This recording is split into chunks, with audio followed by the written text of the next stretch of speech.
All right, everybody.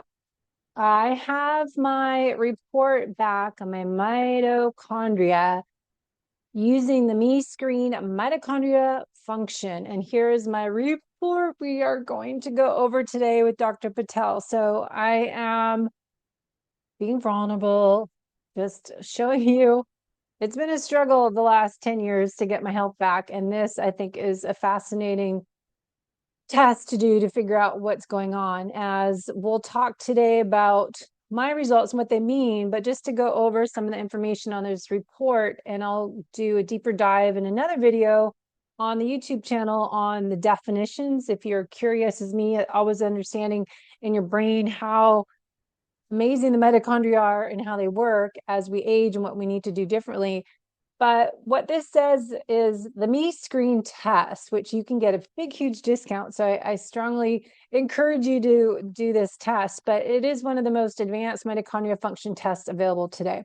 Your mitochondria are the microscopic engines that fuel nearly every cell in your body, powering your heart, your brains, your brains, one brain, well, maybe a second brain, your gut brain, muscles, immune system, and beyond. Each of your more than 37 trillion cells contains hundreds to thousands of these energy producers working around the clock to generate ATP, the energy currency of life. Mitochondria generate more than 90% of your body's daily energy. However, their role does not stop here. Mitochondria are also the gatekeepers of metabolic balance, inflammation, cellular repair, and longevity. When the mitochondria work well, you feel energized, resilient, and clear-minded.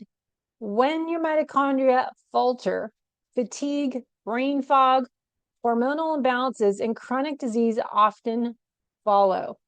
Now, there's emerging research that's linking mitochondria dysfunction to conditions ranging from long COVID and autoimmune disease to Alzheimer's, gut health, cardiac, and metabolic disorders. So getting your mitochondria tested, ideally before you have these diseases, to improve your current health today, so your best self in the future, is my goal.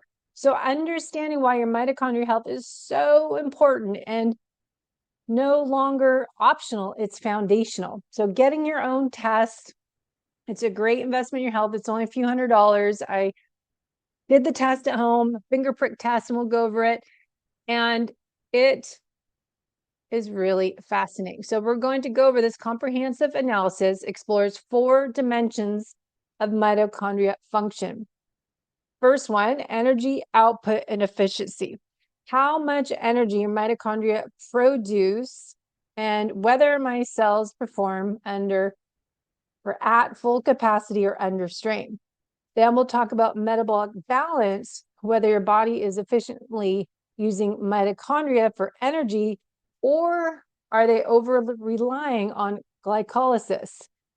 Now, glycolysis, as you know, is a less sustainable pathway. We want to make sure we're burning fat. And that's how I would love to combine this test with Pinoy metabolism testing. And we'll talk, I'm hopefully working with Lamati, a light therapy clinic, and the recharge station, and how this can all improve our cell health as we age.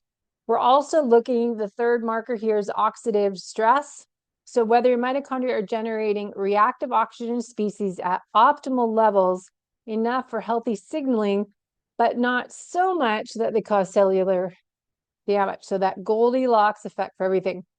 And I've done some solo episodes on the YouTube channel talking about what is oxidative stress, reactive oxygen species, how it works, as it's an important topic to understand the role of antioxidants and antioxidant stress, and even how exercise can increase more reactive oxygen species and how we need to keep that in balance.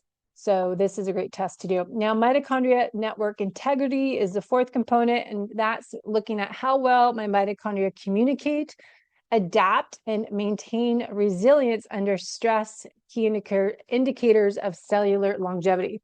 So I will share my screen, or Dr. Patel will, but let's bring them on and see about where I am and what can I do to improve my markers that were low. Here. All right, Perfect. guys.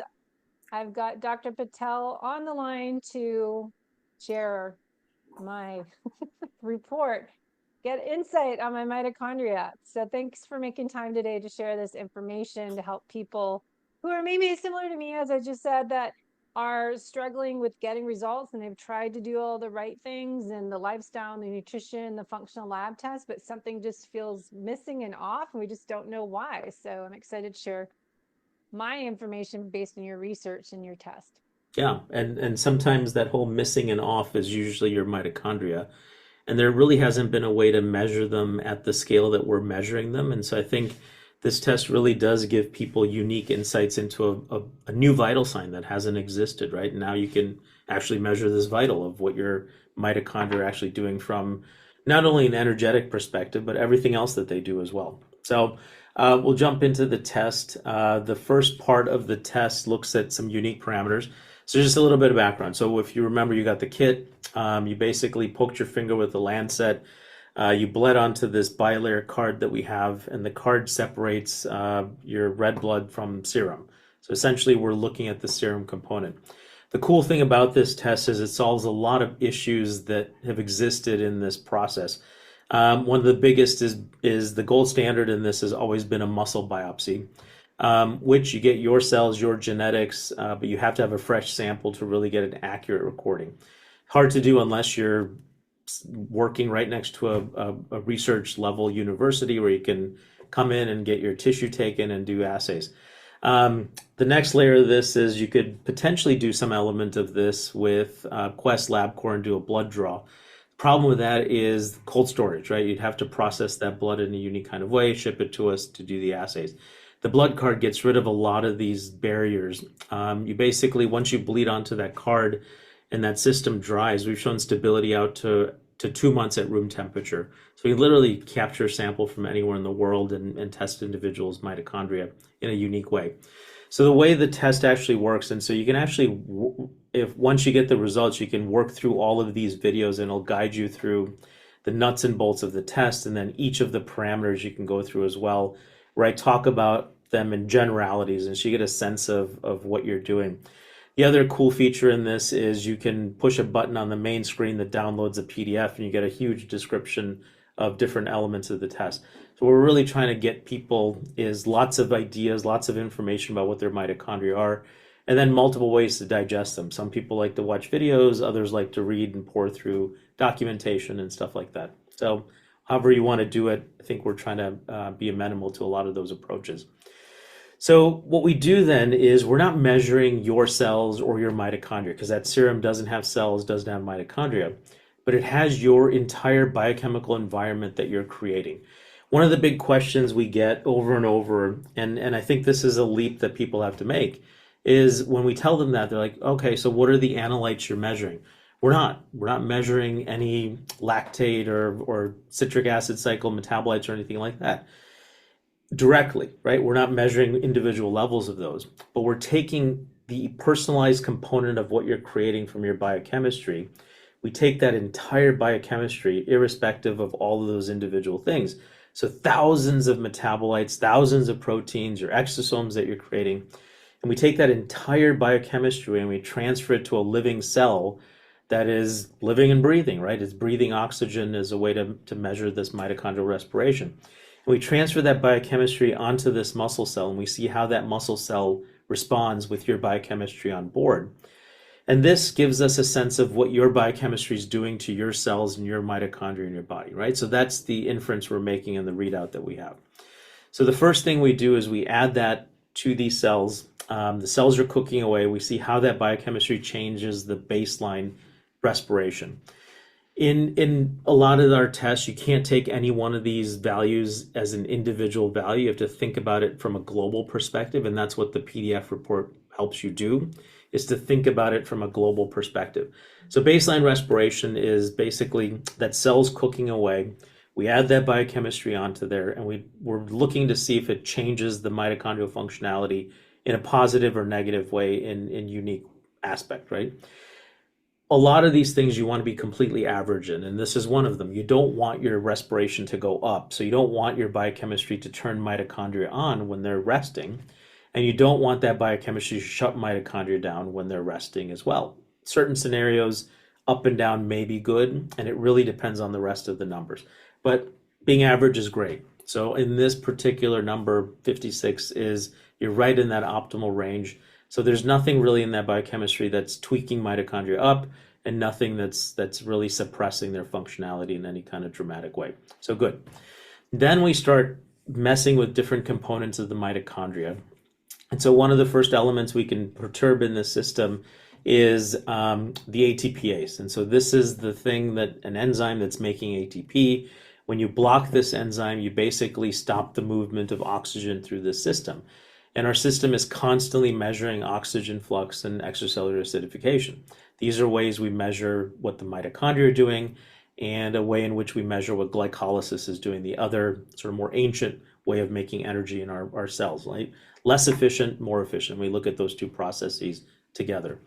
So when we block that ATPase, what we should see is that the oxygen should stop moving through that system. If oxygen is still moving through that system, it suggests that there's a leak somewhere and there's an inefficiency in your system. And this is what we're looking at here. And so when we stop that ATPase, the system stops and oxygen is being limited as well. So this is good. You have a potential to create decent efficiency in that system. The final thing we do in this first test is we uncouple the mitochondria and make them work as hard as they possibly can. This gives us a sense of what the potential is of that biochemistry to create energy if it needed to, right? So in a stress response, can you create that high level potential? And so you're in this sort of, just to touch above this optimal into this high range. So there is potential for your biochemistry to create that potential and that drive that's necessary. The question that becomes sort of the prominent thing is, why doesn't it do that?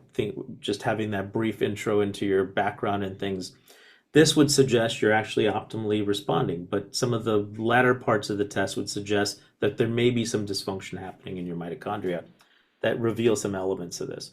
So the next part of the test looks at energy balance. And so this is looking at baseline conditions where we throw your biochemistry onto the cell, and we really just look to see if you're making energy with mitochondria or glycolysis. And it turns out that you're in this low phase for both of those things. And if anything, you're using more glycolysis than mitochondria to make energy. So you're preferring an inefficient way of making it versus the more efficient way of making lots of energy. We see this in individuals that have chronic fatigue. They just have a tax system that isn't able to use, under baseline conditions, not under any stress system, either of those systems to make mitochondria, right? So your baseline respiration isn't impacted, but when we look at the baseline aspect of how that system is generating energy, it looks like there's things that could be done to optimize both of these elements. We can talk about that when we look at some of the other responses. So this gives you the functionality component of mitochondria. So there is actually good potential for the mitochondria to be functional, but there's something going on that's making them not optimal in a unique way. The next two parts of the test start to think about and probe that dysfunctional element. So what is it that's causing that dysfunction when it looks like they should be functioning properly? Mm-hmm. So we've set up an assay where we can look at reactive oxygen species. And so the mitochondria are the largest source of reactive oxygen species in our body. They have these unique complexes and they're playing with fire, right? I mean, they're playing with molecular fire, which is oxygen, which is moving through this and creating spaces where you can get free radical generation. And so we've developed a system that looks at this. So basically adopt your biochemistry on there and we look to see what's happening in the baseline setting. And then we stress the system in an uncoupled, make it work as hard as we can to see then if that load of oxidants go up or down and if there's side reactions that are then consuming oxygen. So you're in that optimal range, but you're at that high end of that optimal. And you have, sort of optimal levels of ROS in the baseline setting. And when we stress the system, it doesn't go much higher. So this suggests that it's not likely an oxidant driving mechanism that's leading to that dysfunction, even though it's at that high end. We see individuals that are hyper adapted, their ROSs are in the teens to single digits as well, right? So this could be a place you could think about sort of working on. The final component of the test looks at the dynamic nature of mitochondria. And this is where we start seeing some really dysfunctional ends that explain some of the previous things that we're looking at. So what we've done in this scenario is we've actually created a cell line that has a green tag only in the mitochondria. And so now under our live cell microscope, the entire network of the cell's mitochondria light up. When we adopt that biochemistry onto these cells, we can now see in a dynamic way how the mitochondria are shaping, shifting, moving. And we've trained our AI to look at this from a network dynamic perspective. So if you look at most chronic diseases, what happens in these is the mitochondria become disconnected. When they disconnect, they're more prone to stress responses, less prone to being able to adapt to stressors or toxins and other things. They're a symbiotic organism and they're a living organism inside us, right? And they like to be connected in these unique kinds of ways. Every chronic disease, you see this separation. And so what we're seeing in a baseline setting, when we haven't done anything and all we're doing is adapting your biochemistry to this cell, that the mitochondrial network becomes taxed, right? And so it's deforming in this non-optimal kind of way. When we stress the system, it continues to stay in this stress state. So looking at this gives us sort of the baseline feature of where we need to sort of intervene. When we see this network dynamic change, it's usually an indicator that there's some membrane imbalance in your systems, right? Because this is what we're essentially looking at dynamically as how membranes are forming, connecting, and if they stay in this connected state. This largely could be a reflection of a bigger problem in just membrane systems in general and across your cell. Every part of your cell has a membrane. If you don't have a membrane, you don't exist, right? It's the definition of what life is. And so your plasma membrane, your nucleus, your ER, your mitochondria, your vacuoles, your lysosomes, all of these things are membrane bound. Membranes become a really important conduit to health and longevity and resiliency. And so what this would suggest is that this is probably where you want to start intervening, is rebuilding your foundational aspects of membrane structure. What you'll see across time in a couple months when you do this in a concerted way is that your network dynamics will become more stable. This will likely lead to a change in this energy balance as well. If you don't see a change in energy balance, then you can go to this next level aspect, right? To get rid of death, dying, decay, activate autophagy, mitophagy pathways. And there's lots of ways to do that. But I think based on these scores, the initial intervention would likely be start with some sort of lipid therapy to rebuild the foundation. Mhm. And then with your test, so we're identifying where the person is on the intake form. So you're asking a lot of questions, and Yeah. then that's correlating a little bit with the test results as well. We use that for back end information. So as we get more and more people taking this test, we continue to mine that information to see if it correlates with the types of results we're seeing in our test. And what we want to do in the future is give people deeper insights into their health. So if we can track a mitochondrial score with some disease process that someone's working with, or some element of physical, mental, emotional instability that they're having, we think that we'll be able to sort of say, are you in this chronic ill state? Are you this weekend warrior? Are you trajectorying towards this higher end athlete kind of thing? And so all of that's coming as we get more and more people taking this test. Have you looked at it compared? I know they're different testing different things, but organic acids test and helping create more personalized program, or does it matter? We haven't. I mean, there a lot of these are used by providers that do multiple testing platforms, and we haven't done it for them. But there are individuals that are starting to look at the organic acid test as a relationship to this. But again, it's mitochondria dynamic, right? And if you're looking at a level of these organic acids at one time point in that aspect, you're not really capturing that dynamic nature because you're looking at 4 or 5 different analytes and predicting what this dynamic organelle is doing. Whereas our test is looking at everything, right? We're looking at thousands of things and predicting what the functionality is. And then when you get the report back, as I printed mine out, the lipid support phase 1 to 3 months, work in lipid reinforcement, membrane repair, and then it talks about Phase 2 is network resiliency, mitochondrial dynamics, and phase 3 is antioxidant layering, functional optimization. Of course, you're working with a functional medicine practitioner to do this, but if you have you done any case studies when people follow the 1 to 3 months and then do We the have, yeah, retesting? those are coming now as well.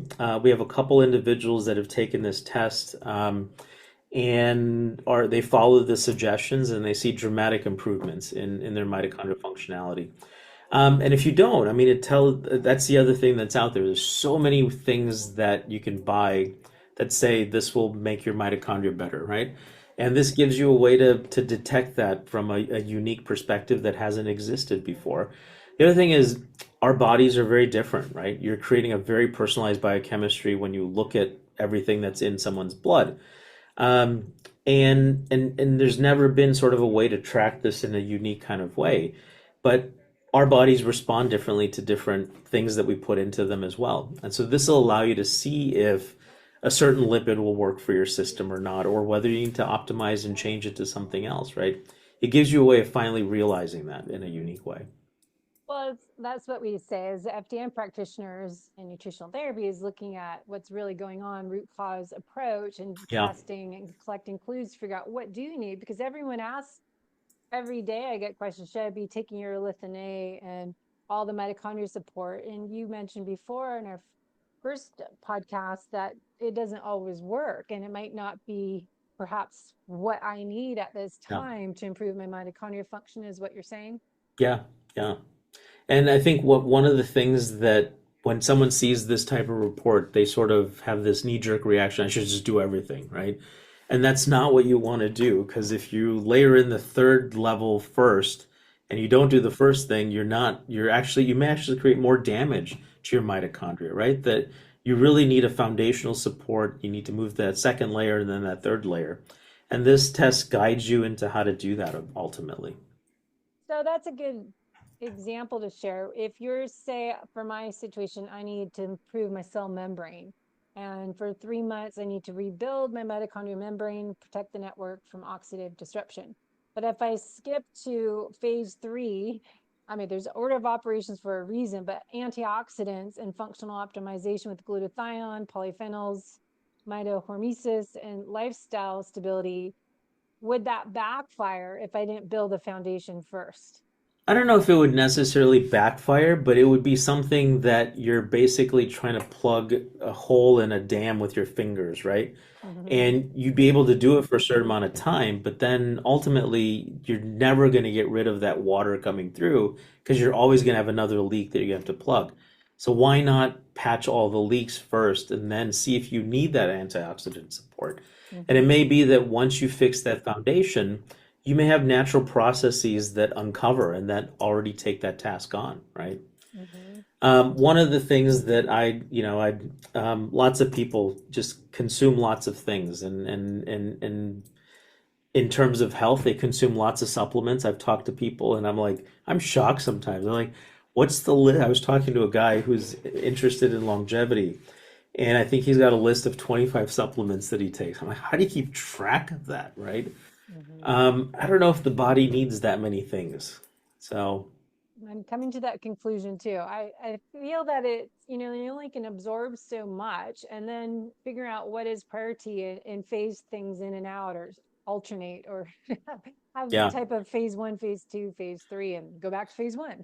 right. And it may be that you need to do all three phases. Once you sort of stabilize that membrane, it may be that your system needs to always have that stabilization on board. But the Mm-hmm. idea behind this is to really get you to a place where you can minimize the things that you're putting into your body to fix the things that need to be fixed. And then, I mean, it's a great way to spend money to save money at the end of the day, right? Now, on my suggestions, are they related to anything to do with genetics too in that? Because So that's sort of a big question we've had. Your biochemistry plays into your genetics, right? So Mhm. your genetics will create a unique biochemical phenotype and signature that you have. Mm. So it is a large consequence of your genetics, your environmental exposures, what your body is going through. All of those things play into that biochemistry that you're creating. Because I know I've So I'll just review for people's just curious, but phosphatidylcholine and phosphatidylserine says those are to help the membrane integrity. And don't go buy this stuff in the stores, people. Use a practitioner and we can get it through Fullscript, but quality does matter. Omega 3s, it says 1.5 to 2 grams a day to buffer membrane fluidity and reduce network fragmentation. Liquid friendly diet emphasize avocados, pasture eggs, sardines, olive oil, eliminate trans fat seed oils, and then vitamin E to stabilize mitochondria membranes and prevent lipid peroxidation. So eating more healthy fats, but it goes back to also to people that don't properly digest, maybe aren't breaking down their fats, supporting that. Also, the impacts of chronic stress can use up some of these, the phosphatidylserine, maybe that's impacted with chronic stress at all, or phosphatidylcholine. Yeah. I've seen that in my genetic markers that I need more choline production. So it's just interesting to kind of look at it and put different markers together and clues. Yeah. No, definitely. All right. Well, I look forward to following this up. I think it's so important to look at things in phases and understanding the personalization of it. As I shared before, my story started 2013, which is more than 10 years now, and always got myself into understanding the mitochondria function because I was a competitive high-end endurance athlete competing top of my age group for Ironmans and marathons and cycling. And then I had nothing in March 2013 when my life changed, and that I never really bounced back for running specifically. Biking is fine, but running, and that's kind of goes into some of this information. Just I take longer to recover, it said the mitochondrial damage might be related to recovery and just Yeah. no power and more strength. So any correlation of the difference of maybe running as an example for the demand of energy of mitochondria and fat versus glucose for fuel for speed work, Yeah. power. Yeah. Yeah, I mean that energy dynamic where you're suppressed in both glycolysis and mitochondria is suggestive of that, right? That you don't have that ability to bounce back once you've really exhausted and taxed your system. And there's ways to get there, right? And it may be that lipids will magically fix everything, right? And they may not. You may have to sort of layer things on additionally to that. But we'll see what happens. One more question on that. The glycolysis, is that saying that I'm not efficient at using glucose for fuels, a low glycolysis energy, sugar to energy Yeah, so ratio under for baseline metabolism? conditions, it just suggests that biochemistry is really not using or generating the optimal systems to make energy in any kind of way, right? So it is somewhat indicative of this chronic fatigue phenotype. Mm-hmm. I know the eating more lower carb, not eating a high carb diet for years, if that impacts, I mean, I eat more carbs than I used to for sure, but Yeah, if that impacts your ability to be efficient at burning fat, but maybe I'm not efficient at burning glucose for fuel when I need it for speed work, for example. yeah. No, and I mean that's the diet thing is such a complicated, calculated thing as well, right? It really depends on whether you're male or female, how old you Mm-hmm. are, when you started the specific diet regimen that you did, and if your body's adapted to it. There's so many crazy variables that go into it, and it's just a moving marker ultimately. Mm-hmm. Well, I think this is great information to put into our work as a practitioner. I'll definitely be encouraging clients to order this because it gives me more information how to help them figure out what's best for them and not waste 12 years trying to figure Yeah, out what should I do to improve my health at a cellular level. And that's what I'm trying to do on this podcast is being fit and healthy from the inside out at a cellular level. And doing the mescreen, I think, is such a powerful new test to add into it. So I appreciate all the research and hard work you've been doing on it. So I no, it's will be cool. a guinea Yeah, it's pig. no, it's an amazing test. I think we're going to get huge adoption of this, and I think it's going to be a game changer for people and really how they tackle their personal health. Yeah. And then lastly, I tying in the Pinoy metabolism testing with it and the light therapy as you were working in Encinitas with Lumati. And I just did the recharge station on Friday and how we can, we're going to do some testing with them on the metabolism test, but see how the combination of nutrition, training, and lifestyle habits, as with light therapy, can recharge your cells. And Yeah. knowing, Yeah. am I doing all the right things? Let's do this test every 3 months and retest. Or Yeah. how often should you retest? I mean, ideally 2 to 3 months. There are certain things that will change this number very rapidly, right? If you're in sort of the stress spiral, if you're traveling a lot, things like that. One of the things we recommend people do is really take this in your native setting, right? So do it when you're balanced and you are who you are. And if you're Mm-hmm. always traveling, take it when you're always traveling, because this gives you a sense of where Yep. your body is going to sit in that constant stress state. And maybe there's a way to fix that stress state with some of the things that you can do. But we really think it's a 2 to 3 month marker of what's happening to your whole system. And so that's what we Mm-hmm. want to track in individuals. Hmm. Well, amazing. We'll put all the links for people to order the tests below, and I look forward to going over test results with clients myself. Learn how to read these reports is my goal. Sounds good. Yeah, we're building a whole educational platform as well for you guys. So it'll be great. Yay. All right. Thanks so much. Keep it up. All right.